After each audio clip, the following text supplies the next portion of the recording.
Sir, for the last lecture and for the exam, about how many days will be given for the preparation? I think 2 weeks will be there. You know the exam date, and you can calculate the last date of uploading the week 12 video. I think 2 weeks will be there, 2 to 3 weeks. Okay, thank you. Yeah.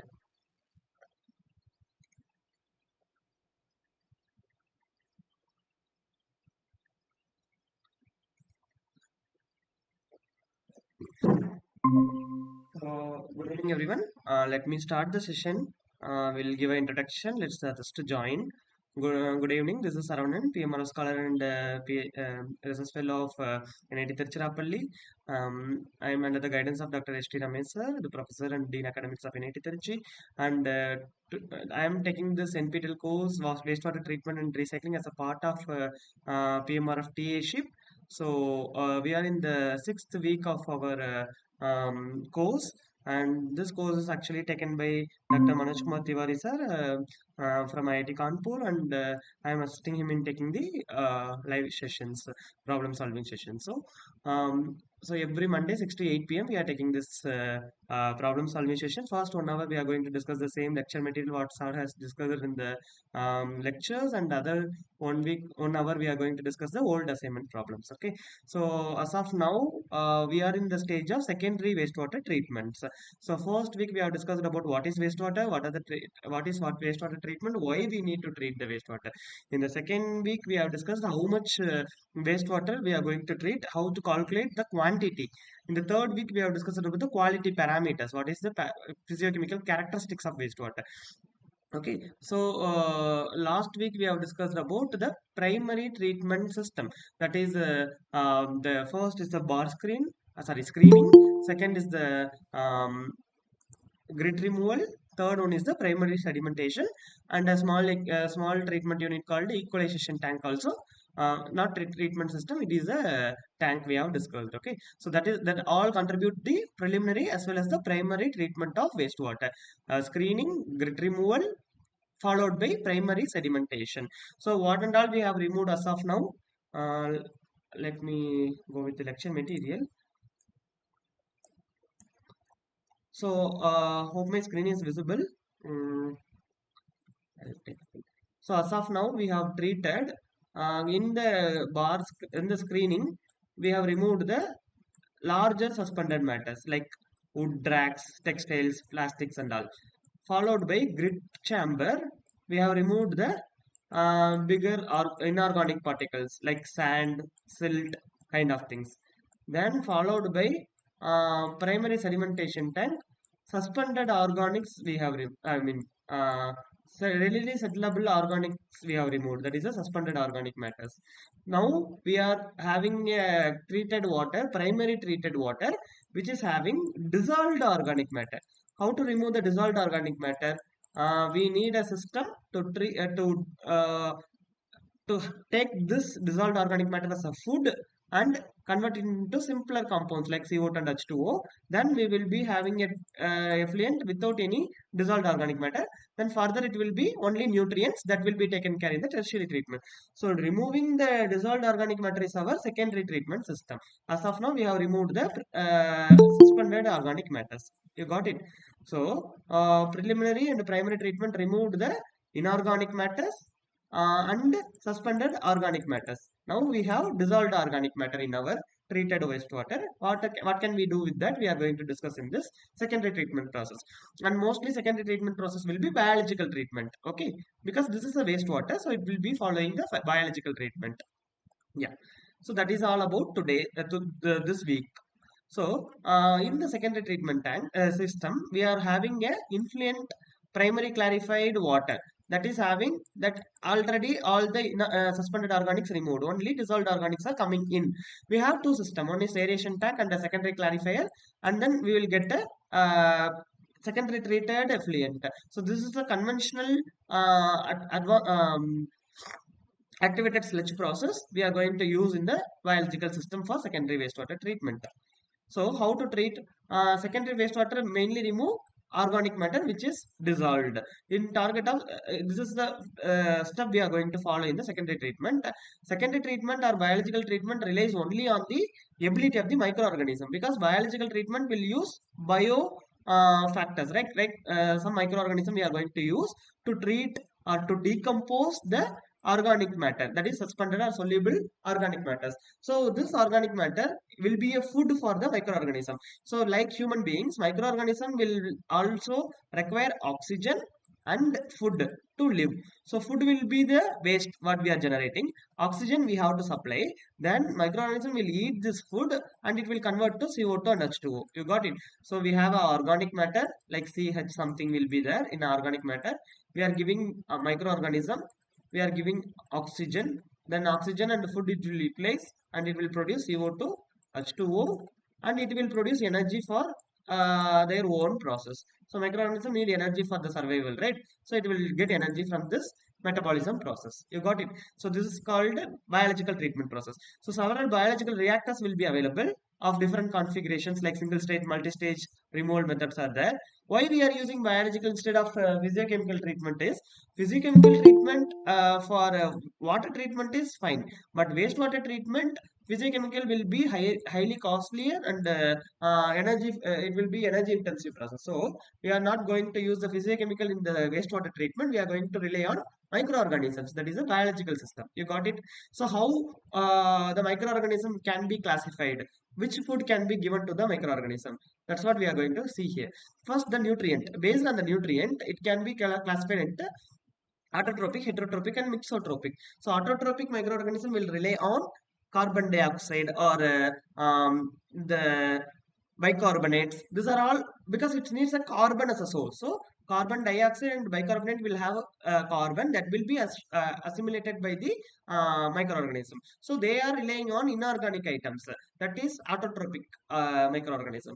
Those who are relying on CH, something organics like glucose, fructose or larger molecules, that are all heterotrophic. So which is not depending on the which depends on the inorganic matter, then it is called autotrophic. Which is depending on the organic source, then it's called heterotrophic. Which is relying on both, then it is called mixotrophic. Okay. Then energy requirement, if it is taking energy from the light, then it is called phototropic. If it is taking energy from the chemical reaction, then it is called chemotropic. So chemotropic will require oxygen that will take part in a reaction as a energy source. Phototrope will take energy from the light. Okay, so this type of classification will be there in the microorganism. Then temperature range, based on the temperature of survival. Some bacteria will survive. These are all bacterial process. Okay, so some bacteria will survive in low temperature, some will be in high temperature, some will be in the optimum temperature. So based on temperature range of survival, it is classified into psychrophilic, mesophilic, and thermophilic bacteria. So psychrophilic will live in 15 to 30 degrees Celsius, and mesophilic from 30 to 40, and thermophilic 45 to 70 degrees Celsius will be the survival temperature. We are mostly using mesophilic bacteria because our wastewater will be in this range, right? 30, 25, 30 range. So mesophilic will be optimum for our wastewater treatment. Oxygen requirement, if the microorganism require oxygen, then it is called aerobic. Only relying on oxygen, that is called obligate aerobic. Obligate anaerobics are only relying on uh, without oxygen. It is not without oxygen. It is like absence of molecular oxygen. It will be taken oxygen will be taken from sulfates. SO4 have some oxygen. Nitrates have some oxygen. Like that, some microorganism will rely on molecular bound oxygens. Then it is called anaerobics. No organism will live without oxygen. So when it is with oxygen, then it is called means direct oxygen, then it is called aerobic. When it is relying on the absence of oxygen but relying on the molecular bound oxygen, then it is called anaerobics. If it is works on both condition, whenever oxygen is available, it will become aerobic. Whenever the oxygen is not available, it will become anaerobic. Then it is called a facultative microorganism. So based on the requirement, we are classifying the microorganism into this much categories. Okay. Then how this biological treatment system works, that is the basics we are going to see. So organic matter such as carbon, nitrogen, phosphorus are also nutrient and organic matters only. So that will be degraded with the help of microorganism. So microorganism will uptake the soluble organic matter. As I mentioned, microorganism will take this organic matter in the presence or absence of oxygen, and it will degrade into uh, CO2, H2O. That is the simpler compounds. But this microorganism will grow into bigger size. So that after becoming a larger particle, it will settle in a tank due to gravity, because simply microorganism will not settle, it is a smaller particle. Whenever it is assimilating into the organic matter, it will grow, and the bigger organic matter will settle on its own due to gravity. Then it is called this is the basics of what we say biological treatment system. So we need two process. One is assimilation, second is settlement of the bigger organic matter, right? Two system. So this will happen in the aeration tank, the reaction. Then settling will happen in the secondary settling tank. Okay. So second settling tank will not have any reaction. Only the reaction will happen in the aeration tank. And after it is moved into the secondary sedimentation tank, it will settle on its own. Okay, so this is various process involved like mass transfer, absorption, biochemical enzymatic reaction. Biochemical enzymatic reaction is the major thing involved in the biological treatment system. So two metabolic processes are happening. Metabolism is this type of what I am saying is the metabolism. So respiration will happen.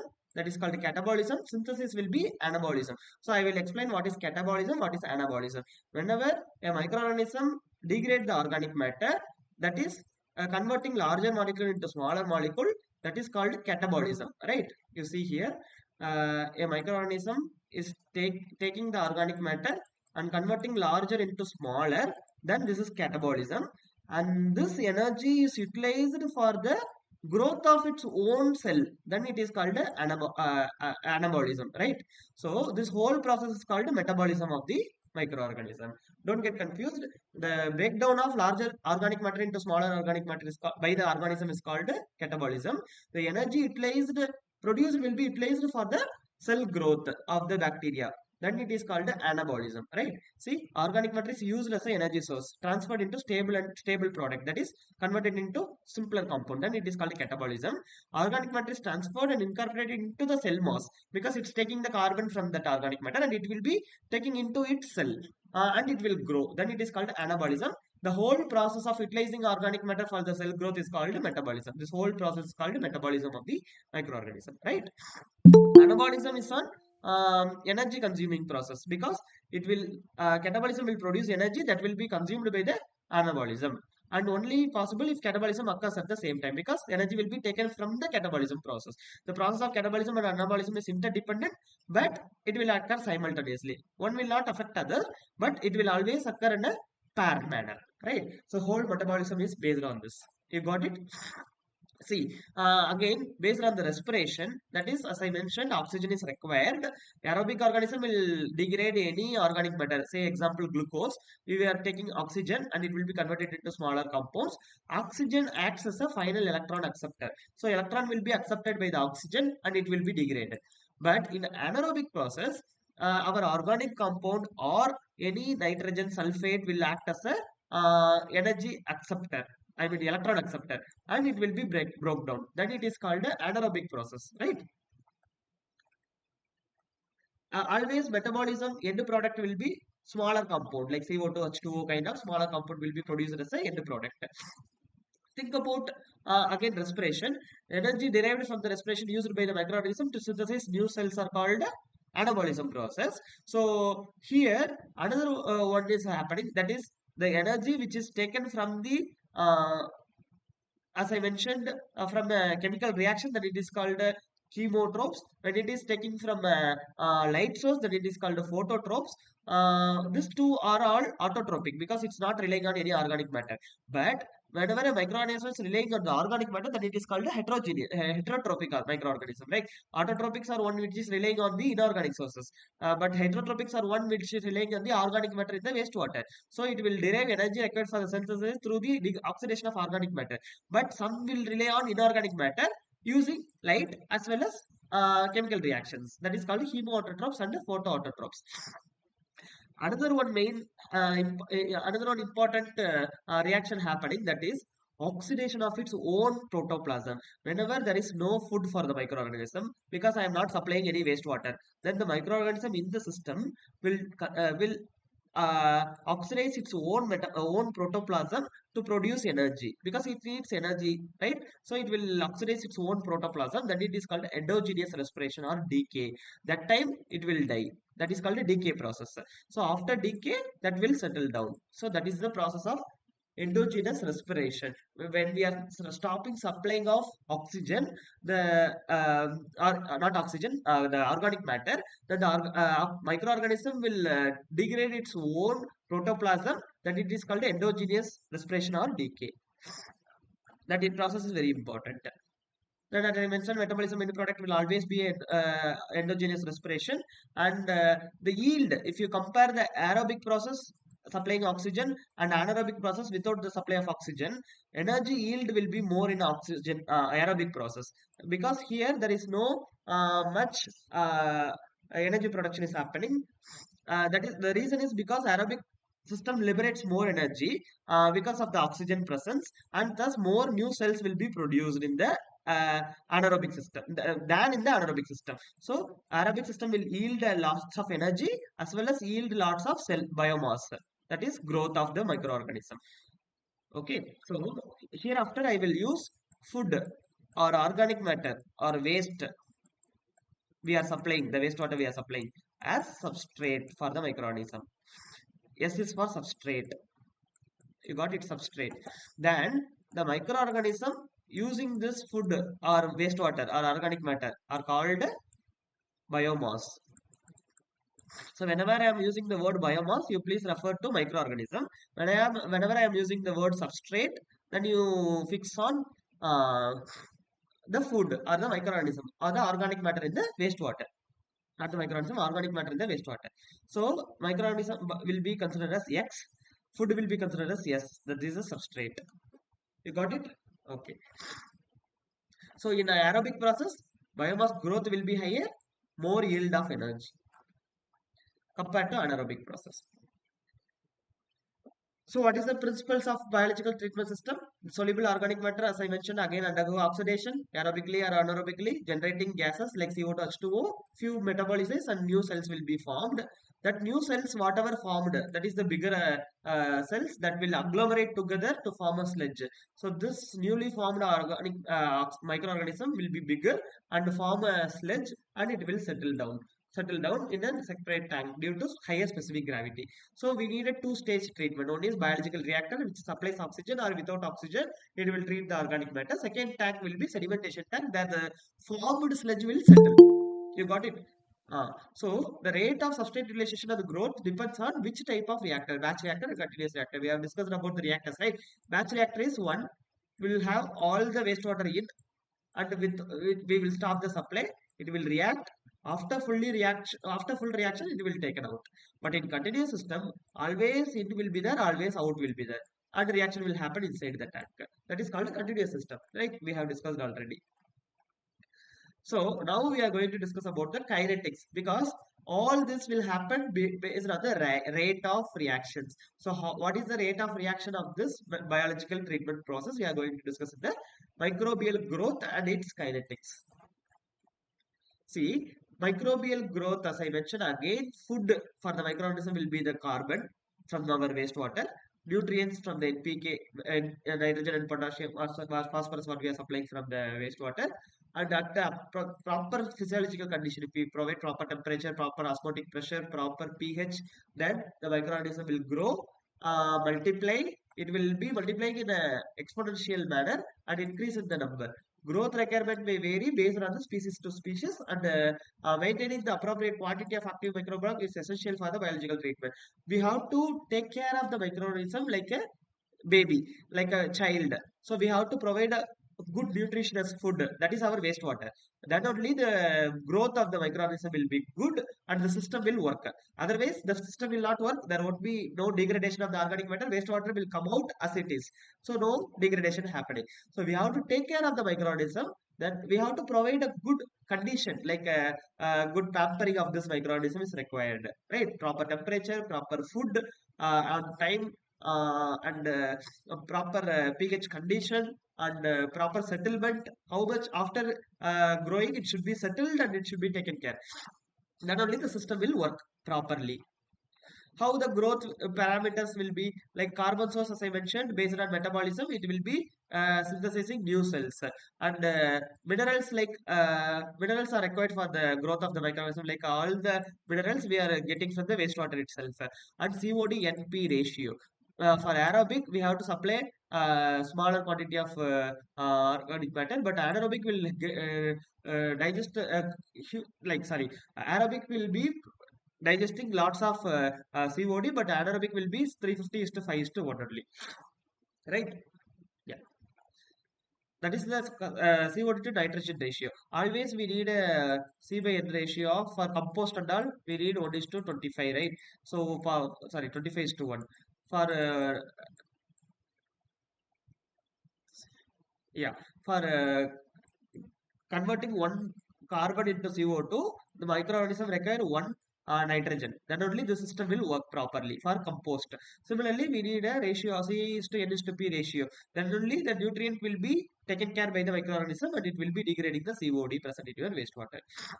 If the nutrient requirement is lower for anaerobic due to lower growth rate, and aerobic there will be a good yield, good growth rate. So when will we use Arabic? When will be using anaerobic? We will discuss in the upcoming lectures. See here, when Sir, sorry, what is N is to P ratio? nitrogen phosphorus. This is COD is our carbon. Sir, please can you Yes. explain the flow charts? This flow chart, yeah. Yeah. Let me go through. This is what we have already discussed earlier. The microorganism metabolism will be based on two things. One is when it is relying on the inorganic carbon, then it is called autotroph. When it is relying on the organic carbon, then it is called heterotroph. When autotroph, like it's taking energy from a light, then it is called a photoautotroph. When it is taking energy from an organic compound, then it is called a chemoautotroph. But heterotrophs, when it is taking energy from light, then it is called a chemoheterotroph. And when it is taking energy from when it is taking energy from the light, then photo heterotroph. When it is taking energy from organic matter, chemoheterotroph. So two things: metabolism through organic or inorganic, energy through light or organic. So this is heterotroph, this is autotroph, this is photo, this is chemo. So combine this: chemo heterotroph, chemo autotroph, photo autotroph, photo heterotroph. You got it? So again, if you are using this into like what the product what we are getting can be used for photosynthesis, that is called algae process. Some will be of bacteria, that will be of anaerobic process. So that will be green purple bacteria. Here algae will be there. That is cyanobacteria or algae kind of things will be happening in this photosynthesis process. But here fully heterogeneous bacteria only will happen, because all the organic matter will be degraded. We are using mostly hetero, I mean chemo heterotrophs, because we are having organic matter as a source and organic matter as a energy source and carbon source. So chemo heterotroph will be working better for our biological treatment system. That's what I am going to discuss in the next slide also. See here, whenever the carbon dioxide is there, that is a inorganic source. Whenever organic matter is there, that is organic source, and the energy from a chemical reaction. So this both will work out. Like here, chemo heterotroph will be the most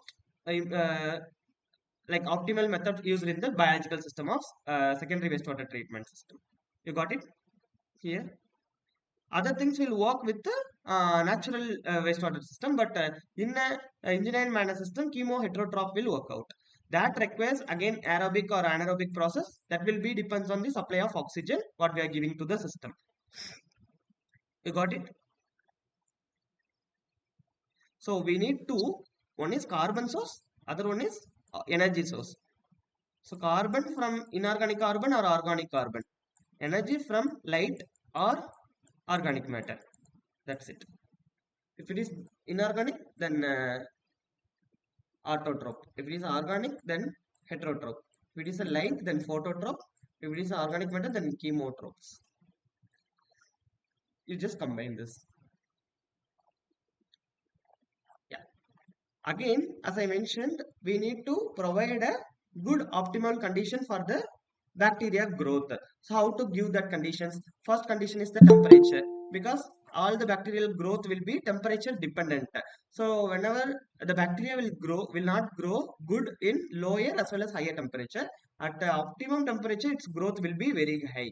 So that will be deciding the rate of growth of the microorganism. So whenever it is less, it affects the enzymatic activity, because enzymes will be produced by the microorganism that will be affected at a higher and lower temperatures. Again, after increasing to a certain level, it will again start decreasing, because high temperature again kills the microorganism by denaturating the enzymes, inhibiting its transport carrier molecules or changing its membrane integrity. That will work in an optimum temperature. Right. So its own cordial temperature will be minimal, maximum, and optimum. Like we are splitting again into different categories: psychrophiles, mesophiles, thermophiles, and hyperthermophiles. Think about the psychrophiles minimum, maximum, and optimum temperature. Minus 10 to 20 will be psychrophiles. It will not grow less than minus 10, and it will not grow above 20 degree. It will grow only optimum at 10 degree. We are using mesophiles in our wastewater treatment system. That will be growing optimum at 30 to 35. It minimum will be 10, 15, maximum will be 45. Like that we are having a proper system. So as of now, we have identified it should be a chemoheterotrope, because we are having organic matter, and it should be a mesophilic bacteria, because our temperature is in this range. Most of our winter to summer temperature is in this range. And next one, it will be based on the pH. What is the wastewater's pH? It will be a neutral.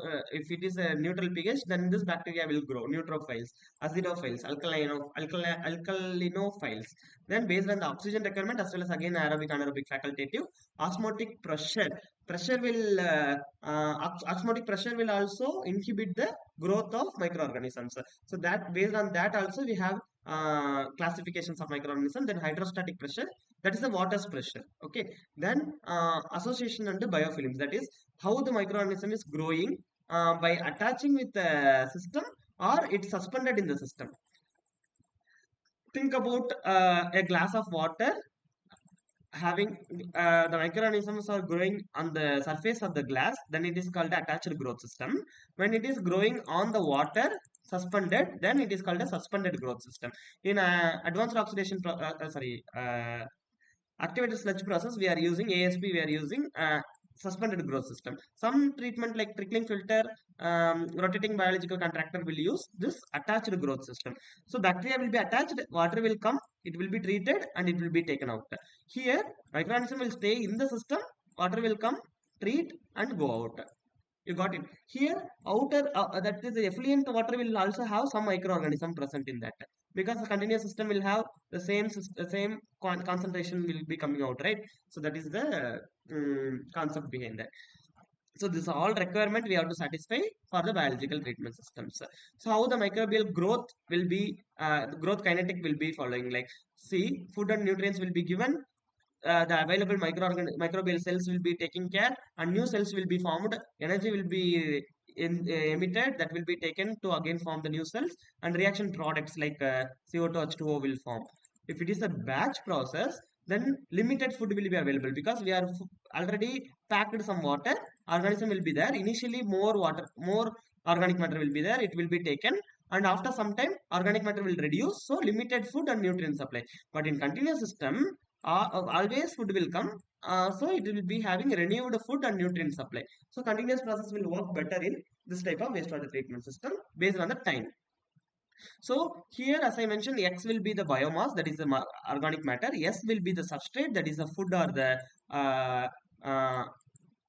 this is the microorganism, this is the organic matter. Okay, food or wastewater. So we are all supplying all this into the system, that is the batch system. We can observe the substrate will reduce with the time, that is minus, because organic matter will be reducing. The microorganism biomass will grow, dx by dt, per time it will start grow. You understood?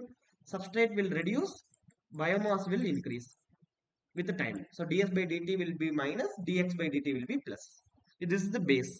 Okay, now you think the in the batch process, initially when we are subjecting a batch, that is a reactor with water, wastewater, we are putting some microorganism into it. It will take some time to adapt. So that is called a lag phase. It will not grow initially because it will adapt to the system. Then it will start growing. After adapting, it will start growing because most of the organic matters are there. So more food for the system. It is a feast condition. Whenever you are going for a feast, initially you will feel shy. After some time, you will take everything, the food and all. You will start exploring. That is called a growth phase, accelerative growth phase. After some time, you will feel full, right? Or no food will be available after some time. So that time it will start declining. The incoming and outgoing will be same. That is, the growth and the death of the microorganism will be stationary. After some time, there is no food. So whatever the available microorganism will eat on its own, the own protoplasm, that is called a decay or endogenous respiration process. So it will start declining. Initially, there is no growth, start growing, and the growth and death will be same. That is, no much food will be there. Then no food will be there in that phase. You got it. Now, in a batch system, initially it will contain a growth substrate where viable microorganism cells will be there. Excess of oxygen we are providing, and more organic matter also there. So it will substrate will be utilized for the cell growth.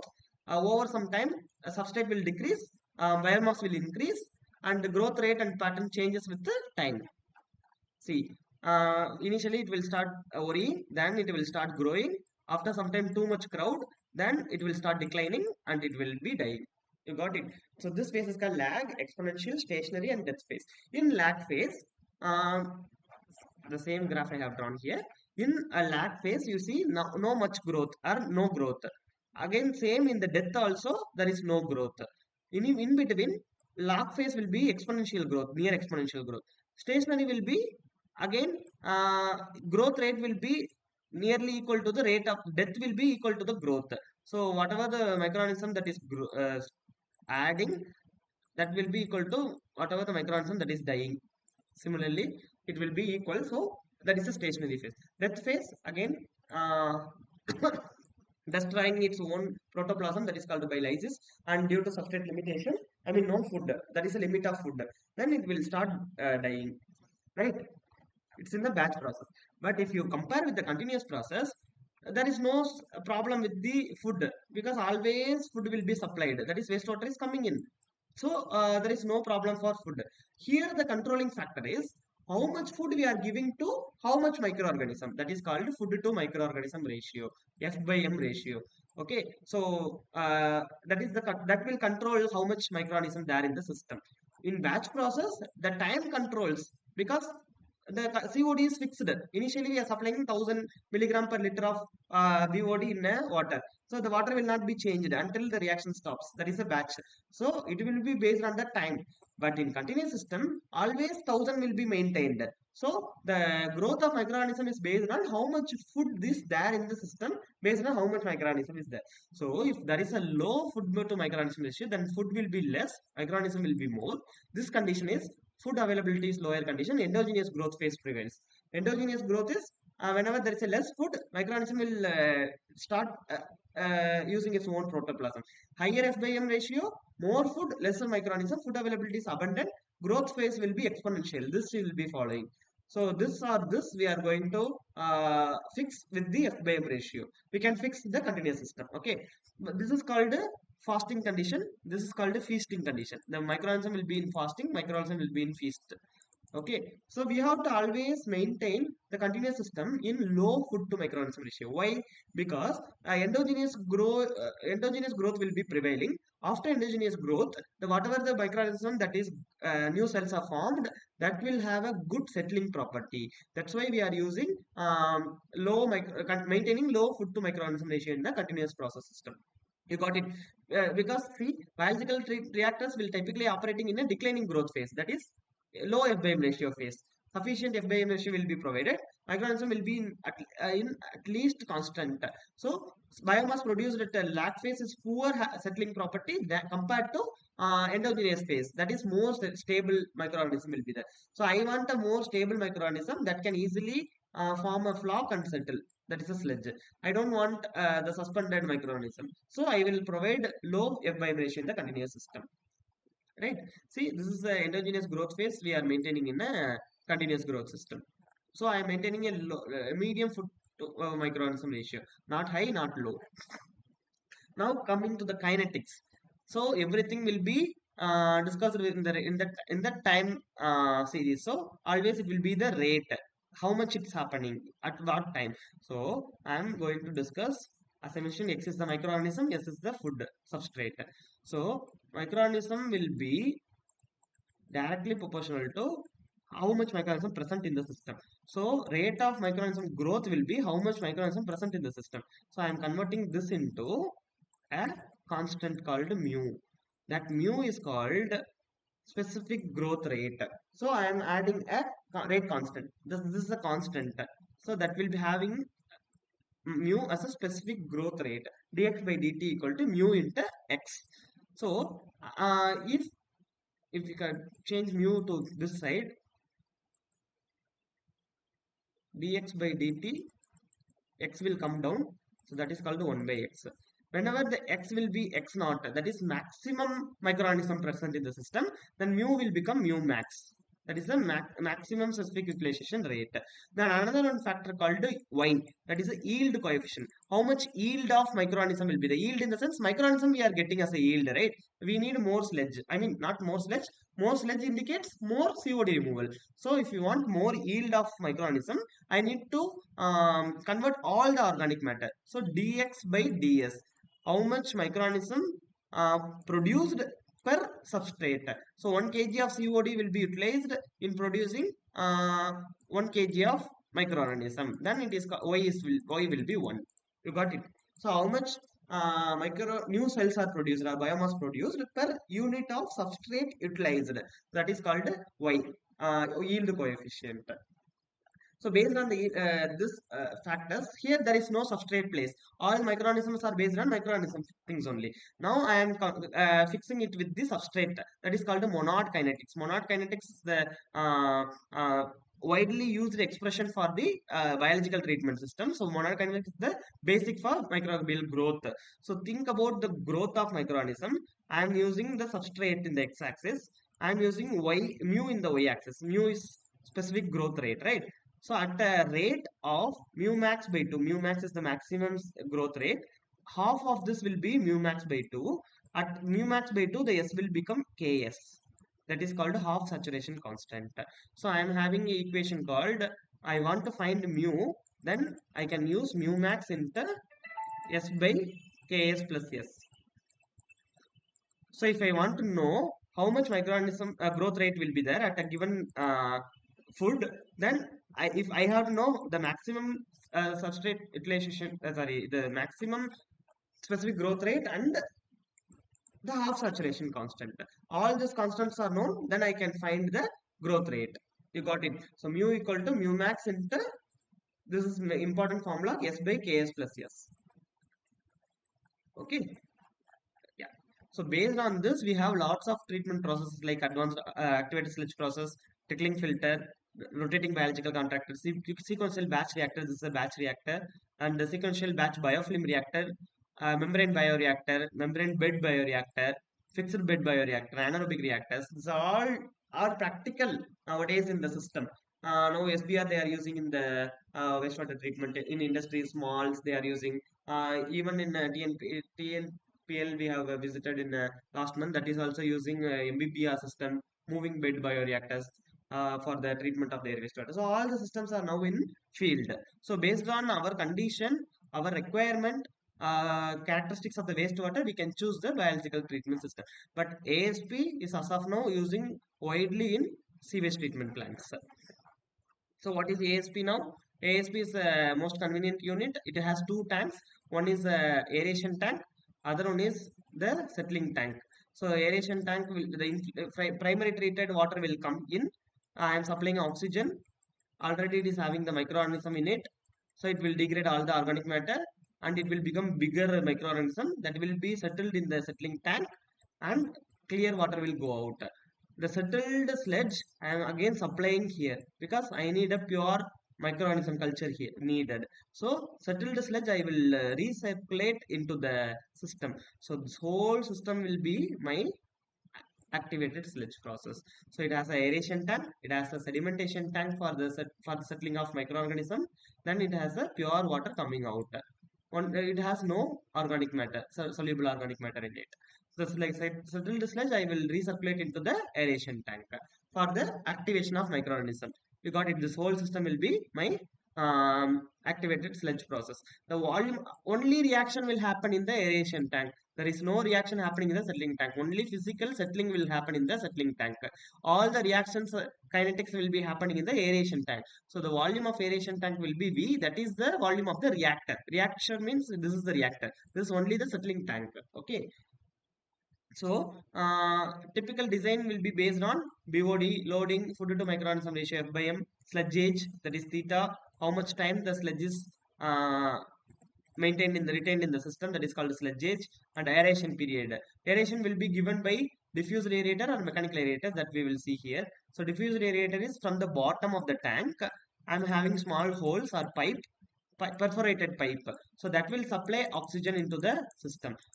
Oxygen will come out of the water. So that is called a diffused aerator. Mechanical aerator is from the surface, it will splash the water by some paddles or a motor that will splash the water. That is called a mechanical aerator. After aeration, anyone we can use, and we can after aeration, that is the treatment happening. The sludge will be taken into the secondary sedimentation tank where all the sludge will be settled and pure water will go out. Settled sludge will be again recirculated into the aeration tank. You got it? So this is the whole activated sludge process system. So system boundary will be this. So if you draw the Q in, this is the Q in. Okay. This is Q out. So this will be my Q out. So here Q of the aeration tank will be there, volume of the tank will be there, some biomass will be maintained, that is X, some substrate will be there because I am having a higher BOD in, but outside I will have smaller BOD. All the BOD are removed here, right? Now here it's coming in Q in, some return sludge is there, so QR, Q in plus QR will be my Q. Then after this again Q in plus QR will go here. Some will be Q out, some will be wasted, that is QW. From QW, I have wasted sludge, I have a return activated sludge. So QW plus QR will come here. So you got it. This is the mass balance. I am balancing the flow. So something is coming in, that is splitting into two, again merging into two, going out. So this is the mass balance. See, similarly, you can use the X. X is the biomass in. Always there is no microorganism entering into the system, so that will be 0. There is a X here. So X out will be very small. Effluent yes, X will be very small, and BOD of outlet will be very small. And here there is lots of microorganism will be wasted. XW will be very large. The same XW will be taken for recirculation. XR that will be going in. So same XR will be going in. It will become mixed with the X. You got it? So this is the system. Now, what are the kinetics we had seen? Mu, S, X. Then mu max we had seen. Now, another factor is called the organic loading rate, OLR. How much organics we are giving into the system. That is, how much kg of BOD we are giving per meter cube of tank, the reactor, per day. That is called volumetric organic loading rate. I am loading the organic into the system, right? So that much it can handle. So the treatment system can handle this much of organic matter. So this much kg of BOD applied to the system per meter cube of tank reactor per day. Another factor is called F by M ratio. Kg of BOD, that is a food to the microorganism will be my MLBSS. Here why I am saying MLBSS is microorganism, because primary treatment will remove all the suspended organic matter. But what is the suspended organic matter here? It will be purely microorganism. That will take my soluble organic matter. So whatever suspended here will be microorganisms only. So if I take a water from the aeration tank and I will calculate the ml/VSS, how to calculate the VSS volatile suspended matter? I will filter it. The filter paper I will keep it in the muffled furnace at 550 degrees Celsius, so that I will give you the volatile suspended solids. So all the volatile suspended solids in the aeration tank will be microorganisms only. So I want food to microorganism ratio. Food will be my kg BOD. Microorganism will be ml/VSS per day. So that whole thing will give you the F/m ratio. So how to convert this into equation form? VOL will be, so I need kg BOD per meter cube per day. So per meter cube, kg BOD will be Q BOD. So Q will have meter cube per day. Here another meter cube. This is milligram per liter. All will be converted and give you the volumetric organic loading rate. Similarly, if you think about the F/m ratio, same Q BOD by V. Along with that, X also will come because microorganisms should be divided, right? So volumetric organic rate formula is Q BOD by V. Similarly, F/m ratio is Q BOD by Vx. Vx or ml/VSS. You got it? This is the formula for finding the F/m ratio. Similarly, solid retention rate. Solids are my microorganism. How much time the microorganism is retaining in the system is called SRT. So, how much kg of microorganism in the aeration tank divided by how much TSS wasted per day, that will give you the total SRT. And also, last in the effluent, I am using this as 0 because there is no microorganism going out of the system. So, usually kg TSS in the aeration tank divided by kg TSS, that is the suspended solids wasted. Total or VSS also we can give. So total TSS in the aeration tank divided by total TSS in the waste sludge. So that will be waste per day. That will give you the per day. So per day will come up. Day will be my retention time. Okay, so if there is insufficient solid washed out with the effluent, it will be always neglected because there will be negligible amount of microorganism coming out of the system. Similarly, sludge volume index. Sludge volume index will give you how the settlement is happening, because if it is a good microorganism, as I mentioned, heterotrophs will we are maintaining in a low F/m ratio, then only endogenous decay will happen and it will have a stable sludge to settle. So that stable sludge, how can I find? With the SVI ratio, SV index, that is sludge volume index. I am taking the sample here from the aeration tank, and I will put it in the IMAF cone, that is a conical glass jar. I will put it in this 1 liter of water, 1 liter of wastewater from the aeration tank. I will wait for 30 minutes and I will measure how much the settled sludge. So here it will be in ml. Okay, so out of 1 liter, how much ml settled per 1 liter of wastewater for 30 minutes. And this settled sludge or total sludge I am taking and calculating the ml/VSS. Okay, so that will give you the sludge volume index. How much ml of sludge settled per liter divided by mlss will give me the sludge volume index. mlss will be in milligram per liter. I am taking the sample and I am finding mlss. So that will give you, this is milliliter, liter cancel, and liter per milligram will be my unit for sludge volume index. And also sludge density index will be there. That will be 1 by sludge volume index. That will be sludge density index. So based on the density of wastewater that is going to settle in my secondary sedimentation tank, if the SVI is good, then good settling will be there in the secondary sedimentation tank. So that also we have to maintain in the system.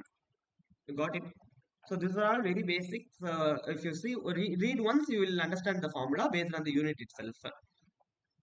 Yeah. This is the metabolism or biochemical reaction happening. I'm using the organic matter with the bacteria and oxygen I am supplying. It will convert into smaller organic matters. And nitrification process, we are supplying ammonia or nutrients like nitrogen, phosphorus, and with the oxygen, it will degrade into nitrate, then nitrogen gas. and new cells will be formed. Here also new cells are formed. Similarly, in the endogenous respiration phase or decay phase, the own protoplasm will be taken with the oxygen help because there is no food will be available.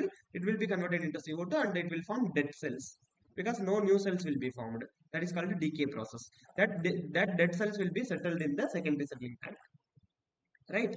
So what is the assumption in the ASB process? See here, Q naught inlet, S naught is the substrate inlet, X naught is the biomass inlet, and going out will be this much. Similarly, this is the whole treatment system happening. Aeration tank and the secondary clarifier. Here sludge will settle and the settled sludge will be taken out. Again recirculated. Some will be wasted, some minor quantity will be recirculated. Usually it will be half of. Okay, so here wastewater aeration is in the presence of microbial suspension. Solid liquid separation after aeration. Here there is no separation, no settling. After aeration only, because we have a mixer here, it will always in a mixed condition. So after secondary settling, during secondary settling only, it will settle. Separation will happen. And then discharge of the clarified effluent, wasting of excess biomass. Only some will be recirculated. Return of remaining biomass to the aeration tank. What are the assumptions here? It will be always in a steady state condition. Steady state condition means at any section, the characteristic will not vary with the time. S means yes at all the time. V means V. V is the physical property. Yes and X will be same at all the time. So it is a steady state condition. Then aeration tank is completely mixed. That's the assumption. Influent BOD remains constant is one of the another assumption. All reaction takes place in the aeration tank. Secondary clarifier is only used for separation. That is one of the assumption. And biomass concentration in the influent is negligible. Similarly, biomass concentration in the effluent is also negligible. Okay. Now we have some smaller kinetics you can follow up. That is based on mass balance only again. Biomass mass balance, substrate mass balance. Biomass is microorganism. Substrate is organic matter, my food.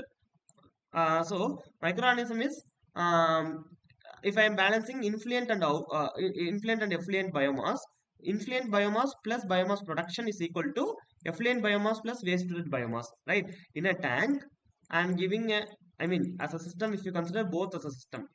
So in a system, how much influent biomass is coming in? That is X plus microorganism produced. X naught here produced is X produced. So this two added will give you how much effluent biomass plus wasted biomass. So these two are in, these two are out. So 2 in will give you 2 out, summation of 2 out, right? So this is what we have seen in the first lecture, mass balance. Q in equal to Q out. Mass balance, right? So Q x naught plus here it will be Q into x naught. This production of biomass will be based on the volume of the tank, dx by dt reaction is happening.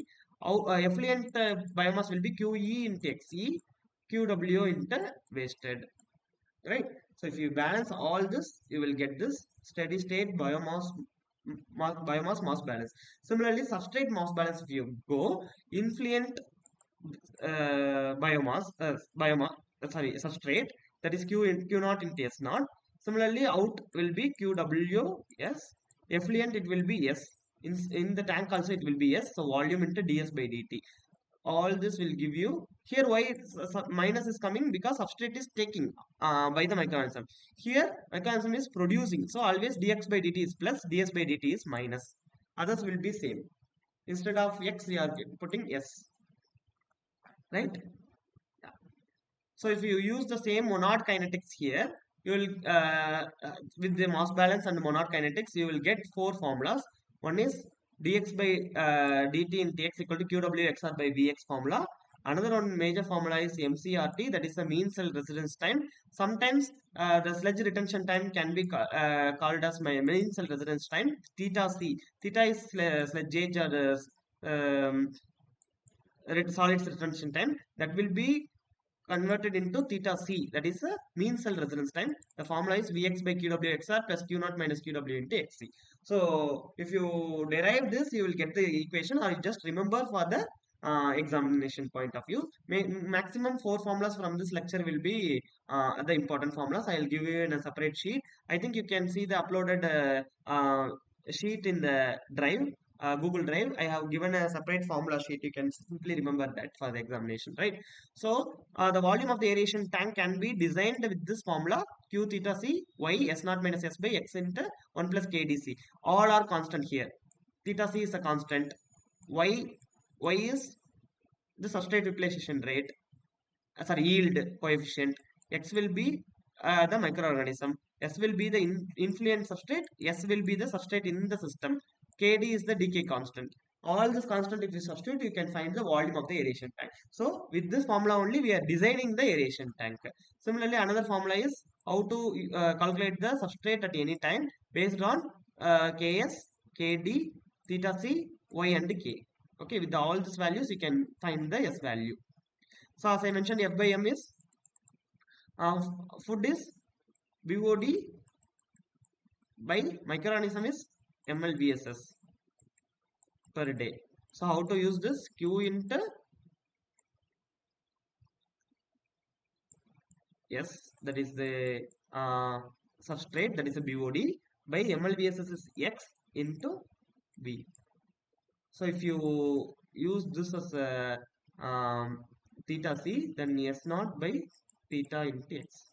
So you can convert F by M ratio into S naught by theta X. Similarly, sludge recycling. After settling tank,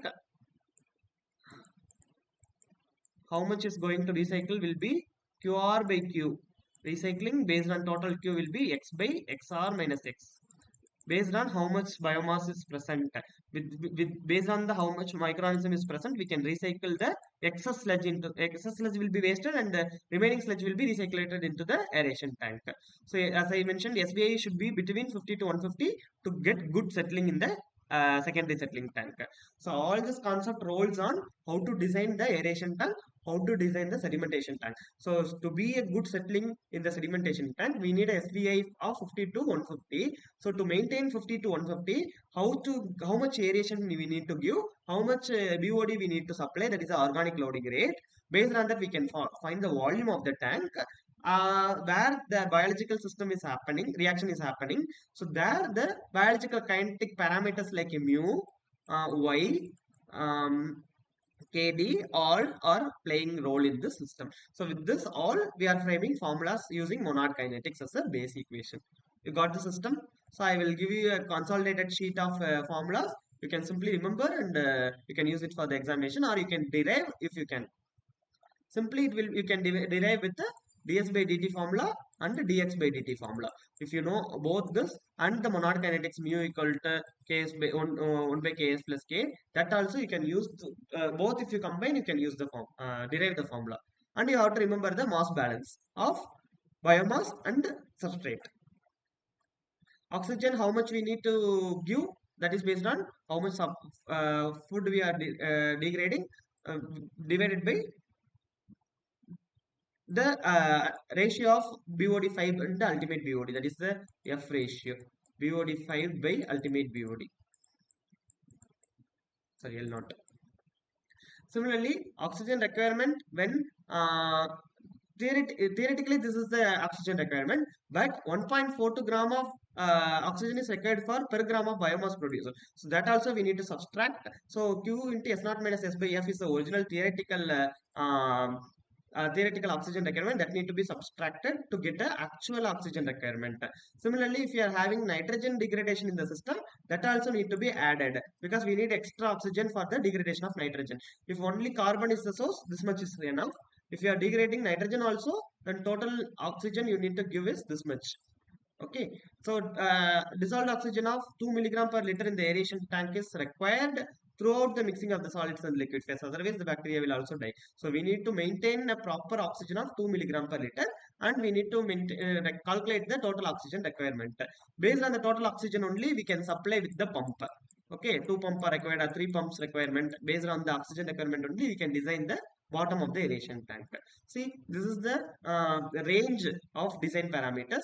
In the conventional plug flow reactor, this is the range. In a completely mixed tank, we are using this tank only. 3000 to 4000 will be the MLSS, that is the microorganism in the system, and MLVSS will be MLVSS by MLSS ratio will be 0.8. F by M ratio will be 0.3 to 0.5, that is the lower F by M ratio to maintain a good settling. see, extended aeration means more time the more time the microorganism will stay in the system. So more oxygen will be provided, very less F by M ratio. In extended aeration system, the settling will be too good, but food reduction will be so too slow. Similarly, theta C, HRT. HRT is how much time the water is retaining the system, hydraulic retention time. Then QR by Q, how much we need to recirculate. BOD removal is more in extended aeration system. And oxygen requirement is also more in extended aeration system. Second system, this is all about activated sludge process. The second system is trickling filter. Here, the wastewater is sprayed from the tower. Here there is a tower that will be rotating. Here there is a filter bed. So filter bed will have a gravel, sand and all. Microorganism will grow by sticking to this sand and gravel particle. That's called it is attached growth system. But in the ASP as of now we had seen the microorganisms are suspended in the system. So that is called suspended growth system. In trickling filter, the microorganisms are growing on the surface of the gravels. That is called attached growth system. You got it. So the wastewater is sprayed from the top. It will be moving towards the bottom, and the clean water is collected outlet.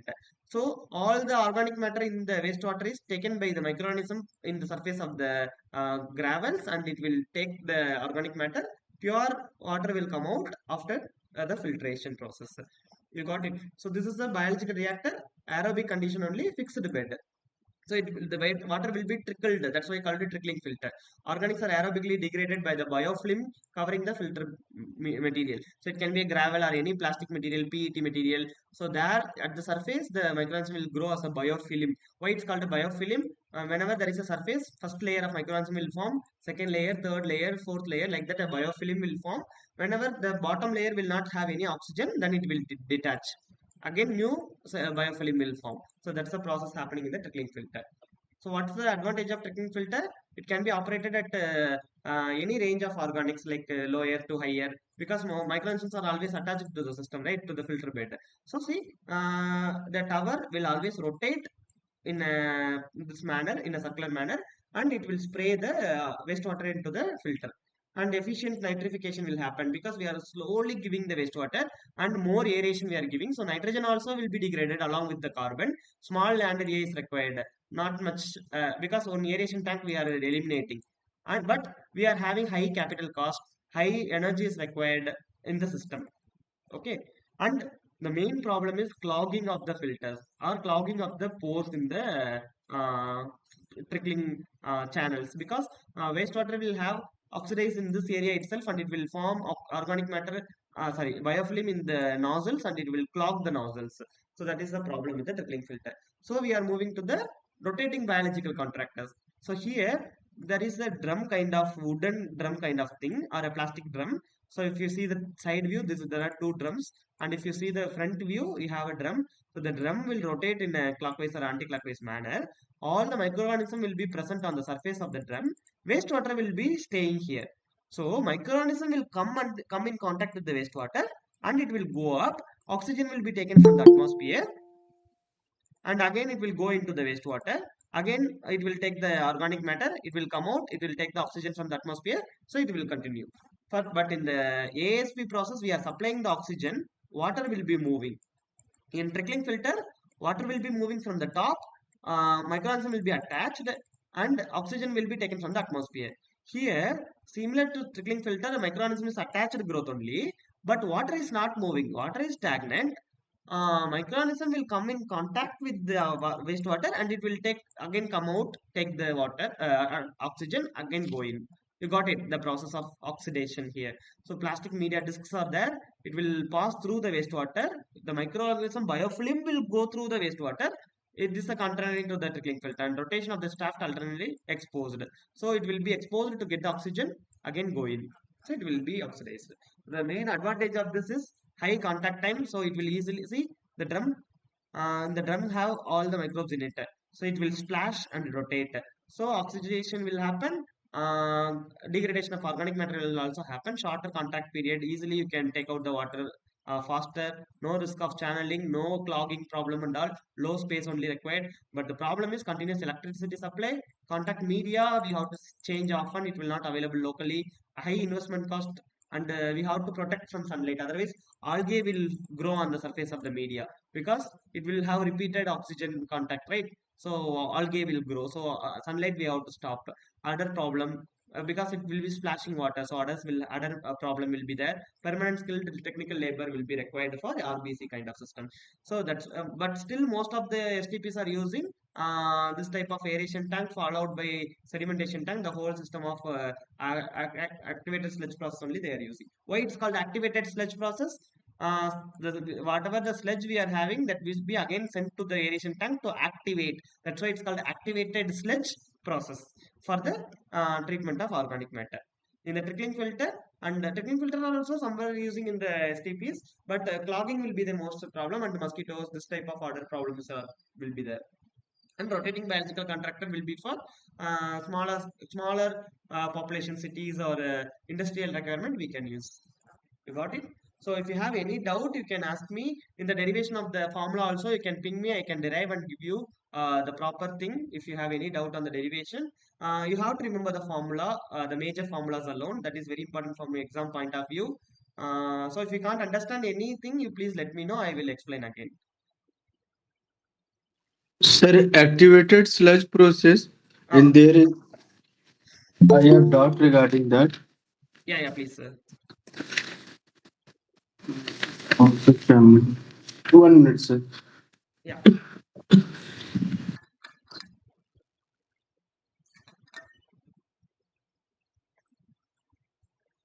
Sir, there is a aeration tank. Yeah. So whatever the microorganisms or the reaction takes place in the aeration tank. Yes. So the micro, sir, for microorganism and the if polluted water both comes in the contact in aeration tank, Yes. and sir, after that it goes to the secondary clarifier. Yeah. Sir, if it possible that the whole of the aeration tank will be polluted, and after that the after receiving of the another batch for the influent wastewater, it couldn't be treated. You are asking about why are we using continuous system? We can go for batch study. That's right. Yes, sir. So that is called a sequential batch reactor. So in a sequential batch reactor, we will supply organic with the wastewater, that is a polluted water, will have organic matter and it will have a microorganism in it. So we will stop supply, aeration we will provide. So all the reaction will happen for some period of time. After some time we will stop the aeration. All the thing will be settled in the system itself and pure water will be taken out and excess sludge will be removed and small sludge will be here and again new batch will come in and again aeration will start. So this is called a sequential batch reactor. SBR will be using this technique. May I answer your question or is there Thank you, sir. Yes, yeah. sir, I have got the answer. So that is called SBR system. So SBR will work with the fill, react, settle, decant. These are the 4 steps in SBR system. I can show you the image of sequential batch reactor. Maybe in the upcoming sections we are having maybe sequential batch reactor SBR. So here you can see. So water will be filled, it will be reacted, fill will stop. So only influent mixer air will come in. Influent will be stopped, only mixer and air will be there. After some time air will be stopped and mixing will be stopped, it will start settling. After settling, the waste will be taken out and the pure water will be taken. That is called draw. After some time it will be ideal for the next process to start. Again it will be filled. So this type of rotate batch reactor only all the tanks we can simulate in a single tank itself. Settling will be happening in the same tank, aeration will be happening in the same tank, reaction will be happening in the same tank. So we can eliminate the requirement of larger batch, but the continuous supply will not be here.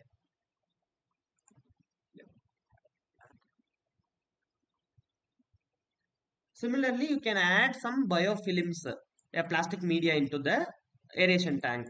So along with the suspended organic matter, microorganism, some microorganism will also stick to the surface of the biofilms, and more microorganism will be there. Good organic matter removal. So that will also there. That is called moving bed bioreactor. The bed is moving in the water. So along with the wastewater, some plastic particles will be there. So that will also be in suspension.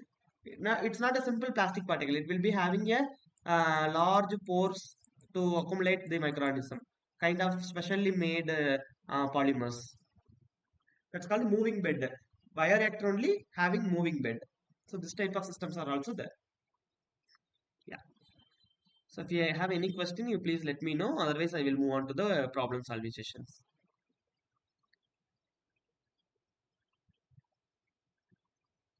Sir, can you explain the trickling process again? Trickling, yeah. Let me go with this.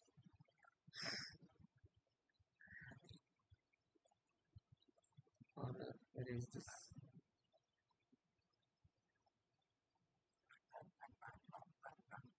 Just place like this.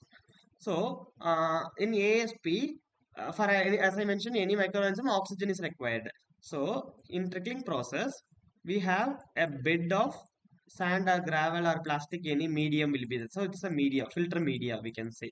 Okay, so water will be passed through this media.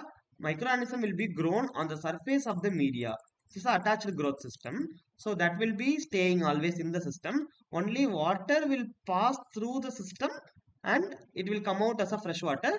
Filtration will happen, biodegradation will happen, and settling will happen. Everything will happen in the trickling filter itself.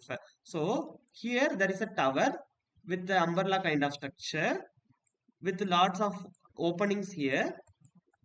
So I am supplying wastewater through these nozzles. So it will be sprayed.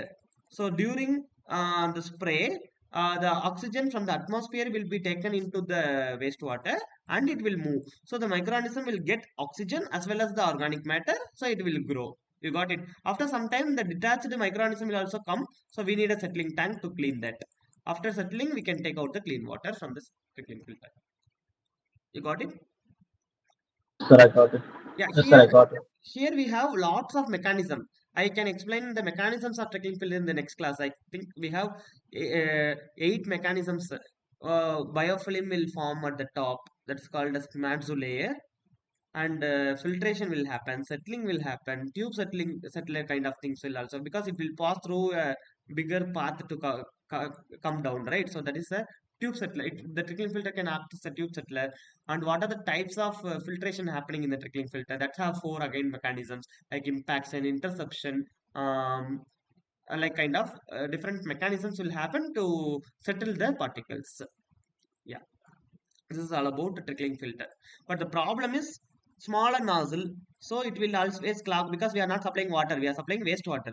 Lots of particles will be there that will clog, and this media will be replaced often because some plastic or gravel media need to be replaced. And clogging of this, some if the paths are fully clogged, then water will be stagnant.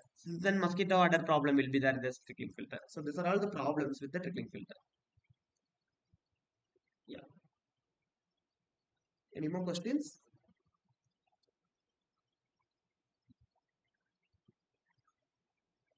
But here, what is advantage is in the trickling filter, we are supplying in a slow rate. So food to microorganism ratio will be very low. So whenever F by M ratio is very low, good decay will happen to the organic matter. Along with that, nitrogen will also be removed along with carbon, because we are giving more aeration to the smaller quantity of water. Drop by drop spraying.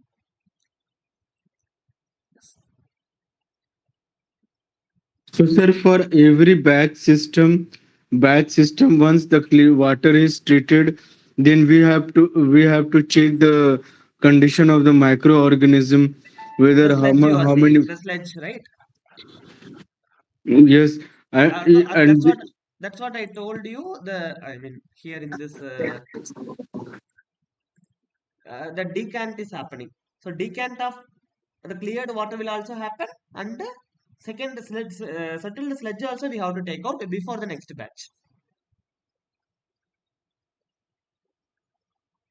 You got it? So both we need to remove, and some sludge we will keep for the next batch to be reacted. We need a activated sludge, right? So other waste sludge will be taken out. So clean water will be taken from the top, sludge will be taken from the bottom in SBR.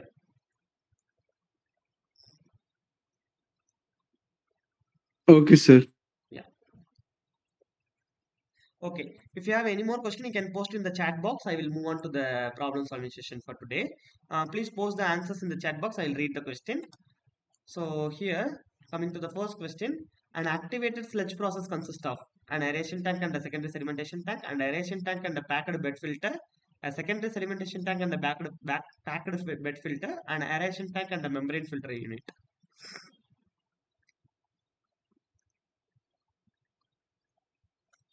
Let me take a pen.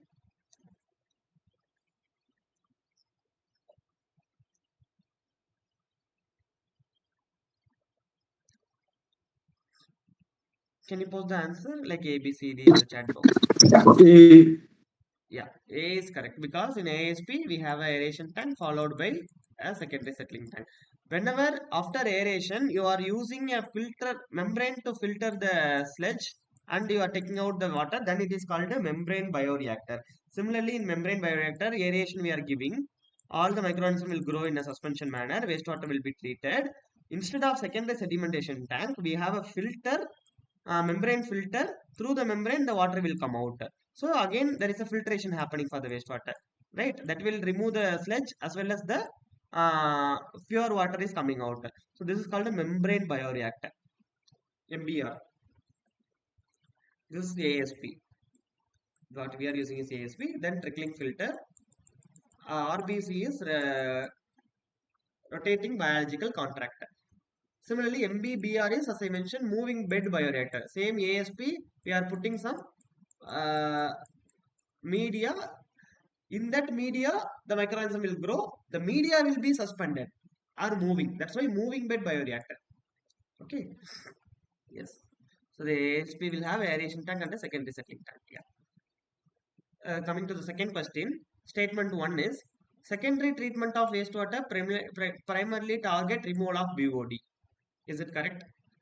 Second statement, biological secondary treatment units rely on ability of organic matter to disinfect or kill microorganisms.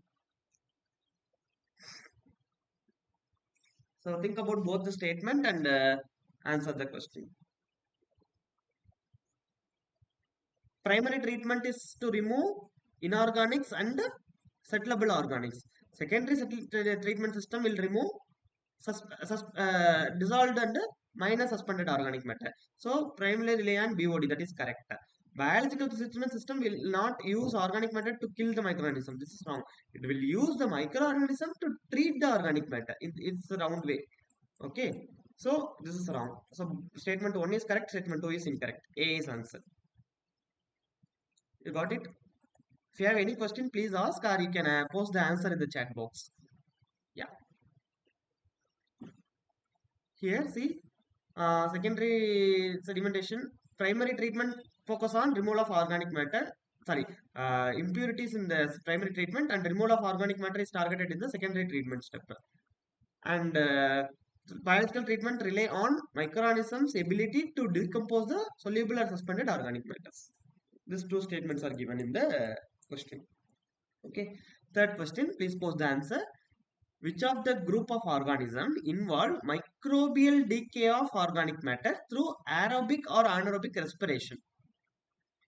So they are having organic matter as a source of food.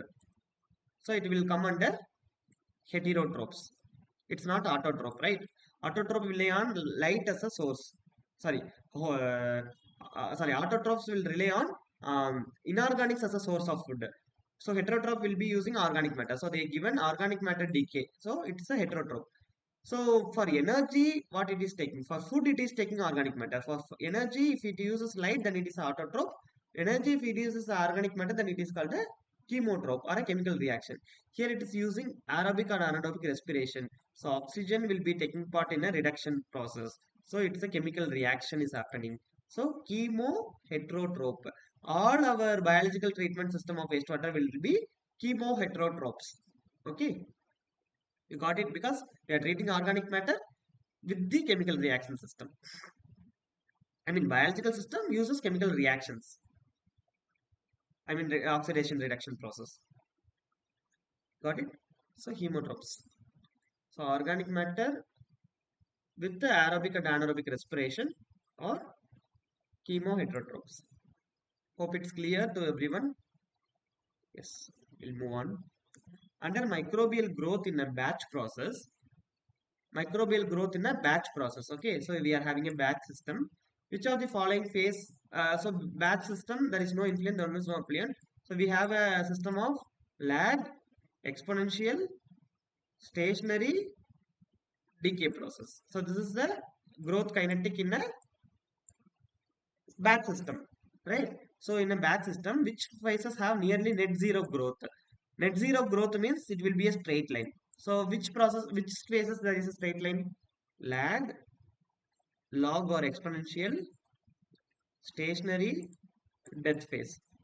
So with have no growth rate, lag and stationary. So D is correct, right? You got it? If it is nearly net zero growth rate, then lag and stationary phase. Yeah. So see, death phase growth is restricted. Similarly, lag phase, no much growth because it will be started to assimilate, starting to adapt to the system. Yeah, match the things. What is anabolism, catabolism, and metabolism? When organic matter is converted into simpler organic matter, complex organic matter to simpler organic matter by the microorganism to get energy, then this process is called catabolism. The energy is used to, and the carbon source what it is getting along with the energy is used to form a new cells of the microorganism, because we need a food to the body growth, right? So our body is taking food and it will be converted to energy, that is called catabolism. The converted food, acquired carbon and nutrient will be used to for the cell growth, that is called anabolism, and the whole process is called metabolism. So anabolism will be catabolism will be deriving energy from the organic matter through respiration. Anabolism, synthesis of new cell. Sorry. Catabolism will be utilizing breakdown of organic matter. The total deriving energy through respiration is called metabolism. Our answer will be B, C, A. You got the same answer? Are you people following or shall I go slow?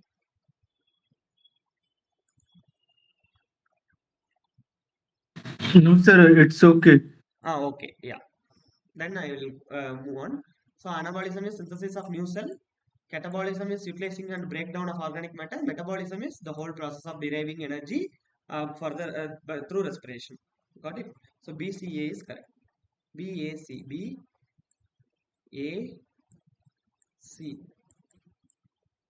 Utilizing and breakdown of organic matter. Deriving energy from the organic matter through respiration. Let me confirm this. Metabolism is utilizing, that is called metabolism, right? Utilizing and breakdown of organic matter. Catabolism is organic matter is used as a source, deriving energy from the organic matter. Okay, they are giving only deriving energy, then it is called the catabolism. Yeah. So utilization and breakdown of organic matter, both is happening. Utilization and breakdown. Breakdown is catabolism. Utilizing the breakdown material is anabolism. So both is given here. So this is the metabolism process. So utilization is synthesis of new cell, that is the anabolism. You got it? So sorry, BAC is the answer. This two will always confuse catabolism and metabolism. You please remember both are given, that is the metabolism. Yeah. Sixth question. What is a SRT in ASP? If there is no loss of biomass in the treated effluent. First, what is sludge retention time? SRT is how much time the sludge is retaining in the system. That will be given as total solids in the aeration tank divided by total solids in wasted sludge plus total solids in a effluent. So they are saying in the effluent there is no solids. So total solids in aeration by total solids in the waste. B is correct, right? This is the formula for solid retention time. Kg of mixed liquid by kg of TSS wasted per day, kg of TSS lost in effluent per day. So we are not losing any TSS solids or microorganism in the effluent. So that will be considered as 0. Then answer will be, there's mentioned, right, that it will be insignificant solid, negligible solid in the effluent. So always formula will be kg of TSS in aeration tank by kg of TSS of wasted per day. Then this question will be, which of the following is not a valid assumption for activated sludge process? What are the assumptions in the activated sludge process? We are following a steady state. Always reaction is happening only in the aeration tank. There is no reaction in the sedimentation tank. All are thoroughly mixed. So aeration tank is completely mixed. No reaction in the settling tank. Steady state. And this is wrong. The rate of BOD decay is 0 in the aeration tank. BOD is decaying, right? So rate of BOD decay is 0 in aeration tank is a not valid assumption. So here, inflow BOD remains constant. BOD is getting degraded in the aeration tank. Okay. So this is about trickling filter. You can answer. Trickling filter used for wastewater treatment system is an example of attached or suspended, aerobic or anaerobic. So it's taking air from the atmosphere. So it's aerobic. The microorganism is attached or suspended. It's attached to the biofilm. So attached aerobic, aerobic attached. So based on attachment, based on anaerobic or aerobic, we can divide into 4: aerobic attached, aerobic suspended, anaerobic attached, anaerobic suspended. So aerobic attached is trickling filter, aerobic suspended is ASP, activated sludge process, is the trickling filter, and anaerobic suspended is nitrification. Anaerobic attached is we can say there is no system, I guess, here. Maybe USAB. USAB also we have aeration. USAB will come. Upflow anaerobic sludge blanket reactor. UASB, upflow anaerobic sludge blanket. Without aeration, we can consider this as a anaerobic attached. So trickling filter will be aerobic fixed bed, so attached. So in which of the following unit attached microbial growth is passed through attached microbial growth? So something is attached, is passed through the wastewater. So the water is not passed. The microorganism is passed through the wastewater. Then which system is called this? And one part is submerged, other part is aerated. What is called activated sludge process, rotating biological contractor, trickling filter, sequential batch reactor. What is this? It's a RBC, right? Rotating biological contractor. This is correct. In the question itself, you can understand. Shaft will be rotating, alternatively, partially submerged. Microorganism is coming in contact with the wastewater, not the wastewater is coming in contact with the microorganism. Identify the treatment unit. Is this a trickling filter? Is this a RBC? Is this a secondary settling tank or a diffused aeration unit? What is this by picture? It's a secondary settling tank because we are not having any bubble, so no aeration. It's not a trickling filter, no bed. It's not a RBC, no rotating disc. So it's a settling tank. It's an ideal tank for settling the secondary sludge. Yeah, here also you can see. So, okay, coming to some of the numerical problems. For a microbial species, it's a kinetic problem, okay? A specific growth rate, mu is given, mu at 400 mg per liter. 400 mg per liter is BOD. At 400 mg per liter, the mu value is 4.25 per day. Okay. Whereas its maximum specific growth rate, mu is given, maximum is 6.8. Specific growth rate, maximum specific growth rate 6.8 per day.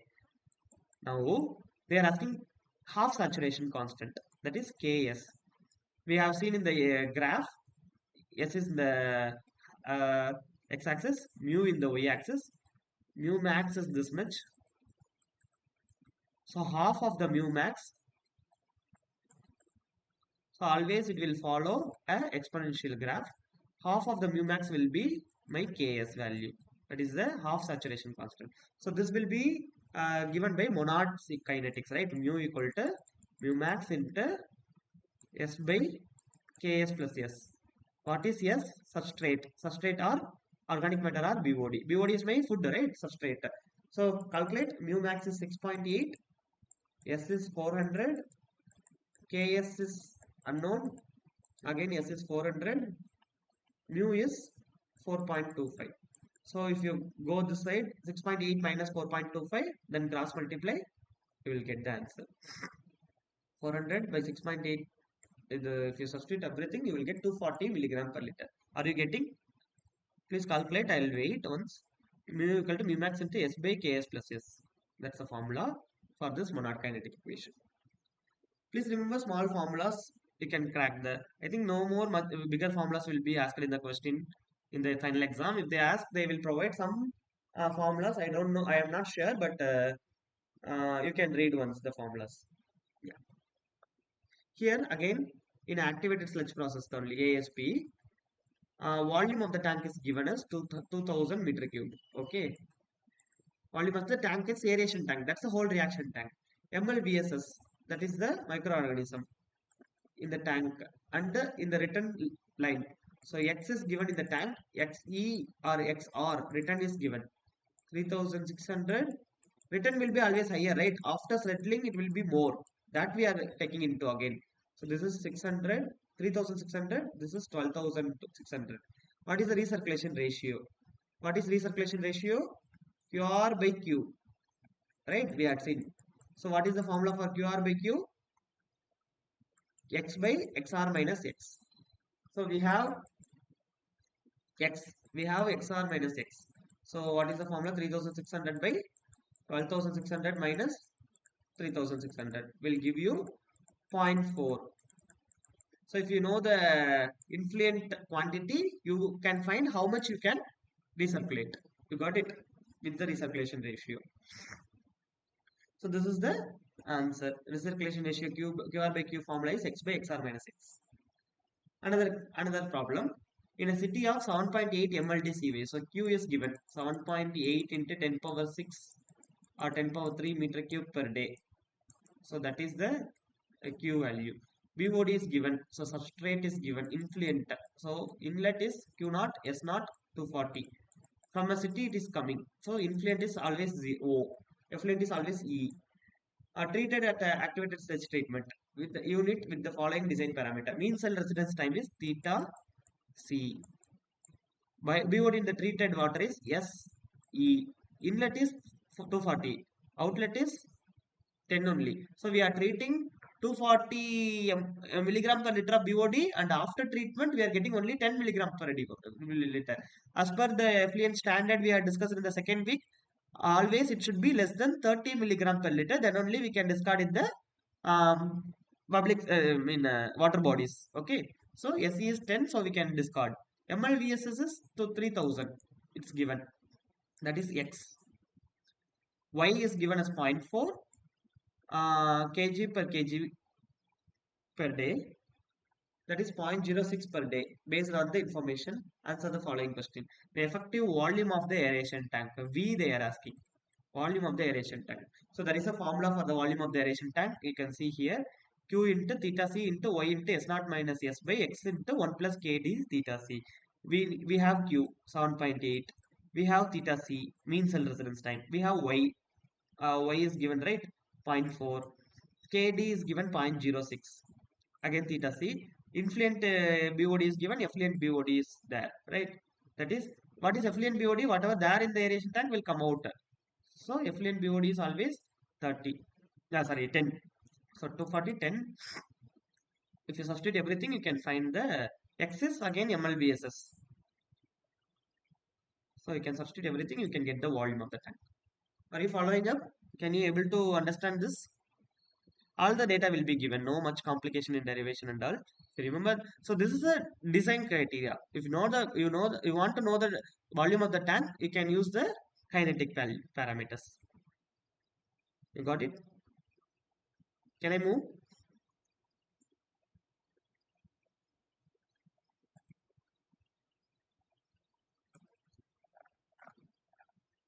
Yes, sir. Yeah, let me move. Uh, Okay, with the same question, they are asking the volumetric loading rate. So, what is volumetric loading rate? How much load we are giving per volume?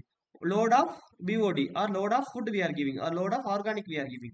So, kg BOD we are giving. How much kg BOD we are giving per volume, meter cube of volume per day? That is the volumetric loading rate, right? Or organic loading rate or volumetric loading rate. So that will be kg per day is organic loading rate, kg per volume per day is volumetric loading rate. How to find this? Kg BOD is S per, that is QS, volume is V per day, Q will be with the day. So QS by V is the formula. Q is known, S is known, volume we have calculated in the last question. So with that we can find, right?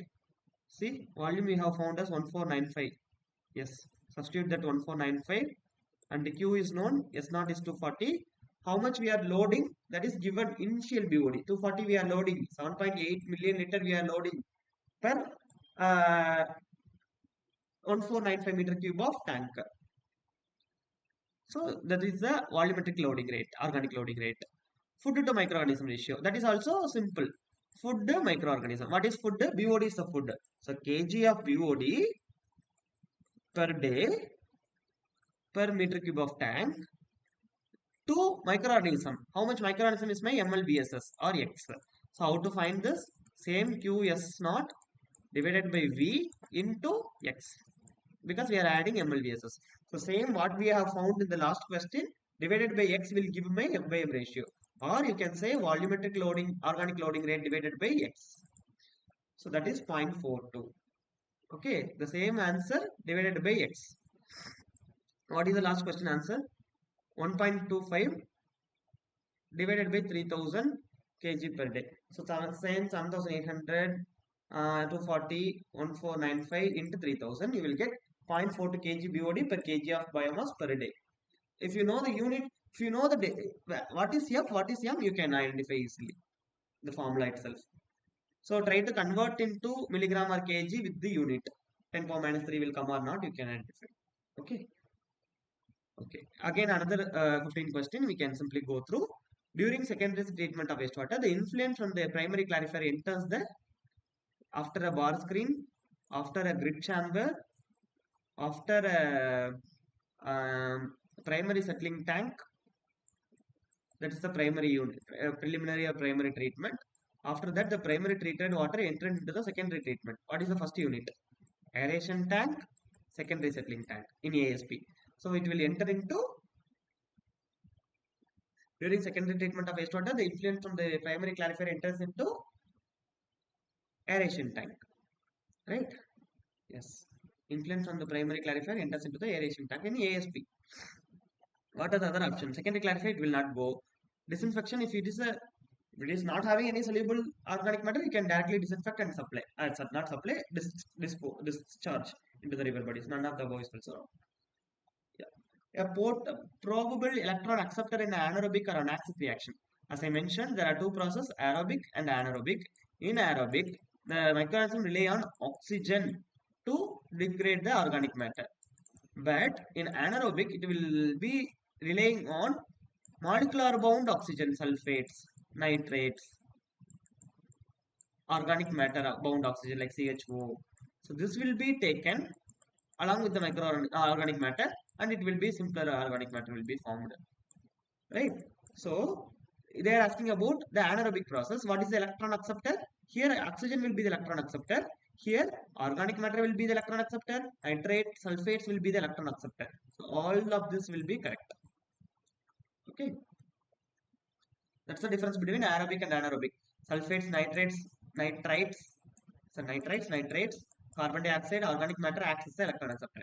But in the aerobic process, oxygen acts as the final electron acceptor.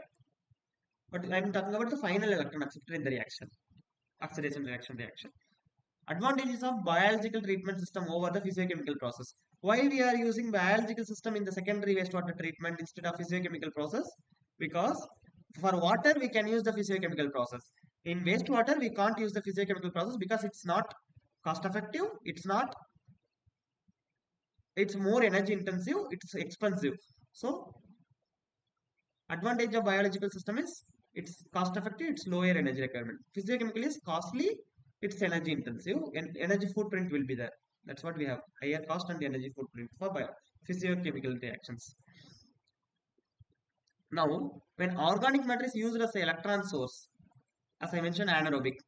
Anaerobic will use, sorry. Here they are asking about which process. It is converted into stable end product by the process called organic matter used as an energy source to convert into stable end product. That is called catabolism or anabolism. In anabolism, new cells will be formed by utilizing the energy, but in catabolism, organic matter will be converted into stable end product. So it is called catabolism. Here it is correct.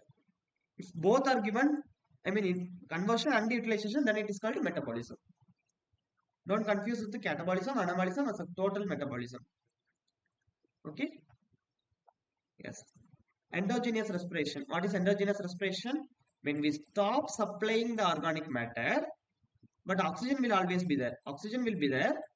When we stop supplying the organic matter, the microorganisms will degrade its own protoplasm as organic source. Then it is called endogenous respiration or decay. So derivation of energy through the oxidation of their own protoplasm by the microorganism is called endogenous respiration. You got it? Because there is no supply of organic matter, no supply of food. Then it will derive energy through oxidation of its own protoplasm by the microorganism. Then it is called endogenous respiration or decay. You got it? Any more doubts? Okay. So here, two statements are given. The nutrient requirement is lower in anaerobic process than in aerobic process. C is to N is to P ratio. N and P are nitrogen and phosphorus. That is the nutrient. C is the organic matter. Initially it was 1000 is to 1. Here 250 is to 5 is to 1. So which will be having lower nutrient requirement. The growth rate of microorganism is lower in anaerobic process. That is correct because microorganism will grow good yield in aerobic process, good energy production in aerobic process. So this is correct. Anaerobic will be slower. Nutrient is lower in anaerobic process. That is also correct because nutrient requirement will be higher for aerobic. It will take more carbon, so more nitrogen will also be taken. Any microorganism will require nitrogen as a nutrient to degrade the carbon. Not only nitrogen, all the other micronutrients. Okay. So more carbon will be degraded in aerobic. So more nitrogen or nutrient will be required for aerobic only. That is correct. Lower in anaerobic, lower yield in anaerobic. That is correct. Both statements are true. See, the yield of aerobic is much higher. Aerobic system liberates more energy and more cells are formed than in anaerobic system. Okay, what is sludge volume index? How I will find? From the aeration tank, I will take 1 liter of wastewater. I will keep it in the IMAF cone, that is a conical glass flask. In that, I will put 1 liter of water. I will allow it to settle for 30 minutes. After 30 minutes, how much volume settled? That is ml per liter settled. After I will calculate the same wastewater into ml VSS. That is how much microorganism is there or how much solids is there, volatile suspended solids. So ml per liter per milligram per liter, that ml per gram will be my SVA. So why we need SVA? The value will indicate how the sludge will settle in the secondary sedimentation tank. So SVA indicates settling characteristics of sludge in the aeration tank. No, not in the aeration tank. Sludge volume produced in the secondary treatment or settling characteristics along with that sludge volume, because it will give me how much volume settled, right? So settling characteristics of sludge in the aeration tank is wrong. So you have to change this. It's in the secondary settling characteristics of sludge in the secondary clarifier. This is correct. Okay. If this is given, then this is correct. Not in the, because aeration tank there is no settling. Right. Now, see, SVA will give me settling characteristics of sludge in the aeration tank. No. It's in the settling tank. Let me correct that. Once I will refer and let you know it's not in the aeration tank, it is in the secondary clarifier. Now, identify the correct statement regarding the activated sludge process. F by M ratio should be low, right? In extended aeration, how much it will be? In extended aeration, more oxygen will be given for less food. So, food to microorganism will always be lower. So, F by M ratio of extended aeration is lower than the conventional treatment plant. That is correct. And HRT of the extended is lower. No, HRT means high, more time it will be retained. So, it will also be higher. SRT, sludge retention time is greater than, no, sludge retention time of extended aeration will be greater. F by M ratio of ASP will be lower. So, this is correct. Right? Yeah. Then degradation of organic matter in biological treatment process typically due to, as I mentioned, always chemo hetero will be there. Oxidation reduction will happen. Organic matter will be degraded. So hemoheterotrophs will be there. Right. The rate of microbial growth and metabolism depends on, in a continuous system, it will be depending on the food to microorganism ratio. See, in a continuous process, F by M ratio controls the rate of microbial growth. But in the batch process, again it will be again F by M only. Because more food, more again less food and decay, no food. Coming to the numericals, 1 liter of sewage sample when allowed to settle for 30 minutes. They are talking about SVA. Okay, SVA process produces 27 centimeter cube. 1 centimeter cube is 1 ml. So 27 centimeter cube is 27 ml. So how much ml? 27 ml per liter of water is settled. Per ml VSS is 3 gram. 3 gram of sludge weight. So that will give me 27 by 3 will be 9. Will be my SVA value. You got it? SVA is ml per liter settlement per ml VSS or sludge. The dry weight of the sludge. See, the answer is 9. Okay. Another question. They are talking about the F by M ratio. So we know how to calculate the F by M ratio. Q S naught by V into X. They given the Q is here, volume is here. BOD concentration is 300 milligram per liter. That is the initial BOD S naught. Steady state BOD concentration in the aeration tank is 30. That is the effluent BOD. MLSS X in the tank is 5000. Recycled sludge X R is 2000. And the recycled volume is recycled quantity is 500 meter cube per day. So what is the neglect the XC will be 0 they are saying. Okay. Then what is the F by M ratio?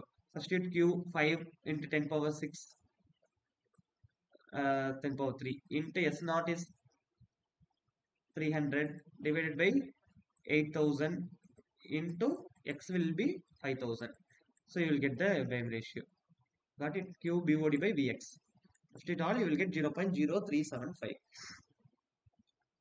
Now they are asking volumetric loading rate. You know easily it will be same formula Q S naught by V without X. Okay.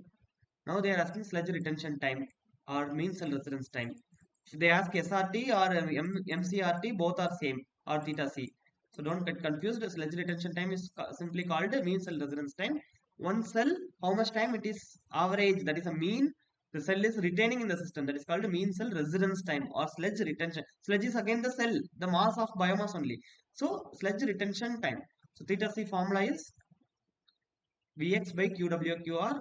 Q naught minus QW XC. XC is 0. So this whole term will become 0. Vx by QW XR is the formula. Okay. So you can easily substitute and get this is 0. Whole term will become 0. That's why 8000 into 5000 by 500 into 20,000. 4 days is my cell residence time. Finally, what is the BOD of the final effluent? Please answer this question. They given influent BOD is 300. In the tank, steady state concentration S naught is 300. S in the tank is 30.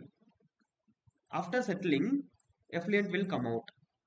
So in the sedimentation tank, there is no decay. All the reaction is happening in the aeration tank. Only the sludge will be ready, sludge settled. So whatever the S coming in inside the system in the continuous tank will come out of the system. That is the continuous tank basic. So S will be here, same S will be coming out. So in a ASP, there is no treatment happening in the settling tank. So whatever the S in continuous tank, that is the effluent concentration BOD. So 30 will be the answer. There is no removal in the secondary settling. So whatever there in the aeration tank will be my effluent BOD 30. Same answer. 30 is my answer. No calculation here. You got it? So that's all about today. We have discussed a lot about the biological treatment system and its kinetics, mostly on advanced oxidation process and some part on tickling and rotating biological contractors. Mostly on the kinetic parameters, how the food is taken care of by the microorganism, by the degradation of organic matter, and it will consume energy. It will settle on its own in the secondary settling tank. Okay, all this covered by the biological kinetic parameters. So if you have any question, please unmute and ask, or you can post it in the chat box. I will answer, or you can leave the meet if you don't have any question. Thank you so much for joining today. We will meet on next Monday 6 to 8. Don't forget to give the assignments on time. Wednesday 6 to 8 is the deadline. Sorry, Wednesday 12 p.m. is the deadline. Thank you all. Thanks for joining. You can leave the meet if you don't have any question. Thanks for joining.